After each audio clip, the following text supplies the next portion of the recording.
In November 2001, many of us had a new system in our living rooms and a new flagship title that would change the face of console FPS games in the years to come, defining a generation of gamers' expectations forever.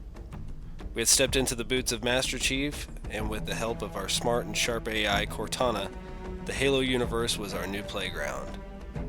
Halo 1, 2, and 3 stand on their own as fundamentally great games, each improving upon the system established by each previous iteration. When we wrapped up the Halo 3 campaign, we felt a sense of accomplishment in finishing the trilogy and hoping for an epic return of the Master Chief in the future. We played ODST and Halo Wars, enjoying each one of those as standalone games that had their own unique story to tell and gameplay. Reach came out and wasn't a disappointment. In fact, it was still fun, and while a prequel, made sense story-wise as it was the time before Master Chief was one of the last. The campaign was solid, and the ending was satisfying for the events unfolding in the story. Then came Halo 4, and we were ready to see what 343 Industries would do with the series since Bungie's departure.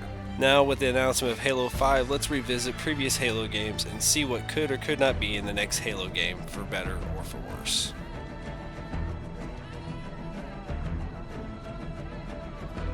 Honestly, the last Halo game had a solid campaign and a more emotional story than previous entries.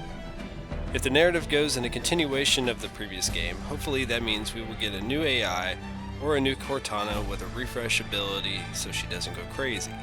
If not, then making the story center around Master Chief's loss and how he will never have her back would start to break his core, and emotion would begin to creep into our otherwise unshakable hero, which would show him to be more human than before, thus leaving the whole necessity for an AI behind forever, but also making him a more relatable character. There was no real boss fight included at the end of the campaign, and that was slightly depressing. It seemed as if we were just along for the ride in the ending and not actually taking part in it. This would have made the ending of the story that much stronger because I would actually have to fight for it and still lose Cortana. Pacing of certain levels left a little to be desired. Either it was too hectic or it was too spaced out. There was a perfect style of pacing in Halo 3 that matched the intensity of the story. Keep the intro mechanics the same as you always have. The mini tutorial on controls has always been a winner for this series and allows the player a quick and easy introduction into the game. Halo 3 had a good mix of switching perspectives as well as Halo 2. It felt more defined in Halo 3. Perhaps in Halo 5 this could be done between Master Chief and an enemy or a sub-boss. ODST had some solid mechanics that would fit nicely into Master Chief's bag of tricks, such as the ability to switch to ODST-style night vision. Spartan Ops was a great idea, but the execution kind of left us feeling like it could have been more. How about something episodic with characters I already know and would have a connection with? We could have had Gunnery Sergeant Edward Buck and Captain Veronica Dara, and we would have been more interested in seeing their stories play out. Graphically, the game wasn't bad, but there were details and things that seemed to be out of place. Shadowing was finicky, and while some colors were brighter, that isn't necessarily a good thing alone. And just as a side note, Halo Wars 2, we got the ready for the sequel achievement long ago. Can we get that soon?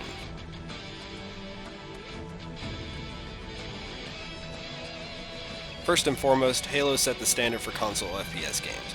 However, with Halo 4, it seems like there was a departure from the familiar formula and flavor that came with the Halo series. Sure, that could be obvious considering Bungie left and 343 Industries took over, but with some of the key players sticking around, you would hope they wouldn't be into following trends, but creating a new one based on the structure of previous games like they always have. Like campaign, texturing and shadows seem to be finicky compared to earlier entries. Too much create a character and designing one's own Spartan. While we do love character creation for the most part, it takes away from the skill of the game and makes it unbalanced and lopsided. There was a certain feeling that came with being able to kill or be killed by someone on even footing, and the only distinguishable difference was skill. We don't mind losing to skill. Flood Infection doesn't feel inspiring. Although it did sound fun at first, once you got into the game and realized it wasn't like Infection at all, it lost its luster really fast. Fan favorite weapons seemed like they were overhauled or not included at all and simply replaced with Promethean weapons. Some of the new weapons were cool, but not enough to make up for variations in previous games. Abilities and guns, if they were overpowered in Halo Reach, then they would be considered over the top in Halo 4. Why not return to the formula of picking it up on the map? Invisibility? Go run and get it if you can, or would you rather prioritize a shotgun or sniper rifle in your arsenal? Maps have always been an issue to us in this series. How hard is it to remake a map and carry it over, especially fan favorites? This doesn't mean only have the same maps from previous games, but maybe a 50-50 rule. 50% of the maps that drop can be fan-voted maps, or maps that the developers love creating and playing on themselves. Having a mix of old with new always seemed like Halo's strong suit, which is probably part of why Halo 4's multiplayer feels like such a different game overall. What we love about multiplayer in this game versus other games is astounding.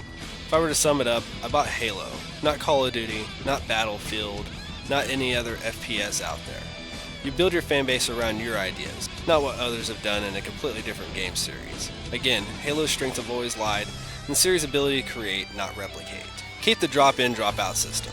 It keeps the game from being unbalanced and allows for games to stay even. The system of keeping the games balanced by number of players due to either people leaving a match because they don't want to play a certain level, or game type helps keep the game fun and interesting instead of one team spending an entire game with a handicap. We think most of us are wanting the game to return to its roots in some capacity while still innovating the genre of first-person shooters. While little has been released on the game itself, here are some of the teaser shots we have gotten from 343 Industries and Microsoft about this beloved game series. While we the players are waiting for this game patiently, as always, we can do our part and help where we can along the way. We'd like to say thank you for being a gamer and thanks for watching.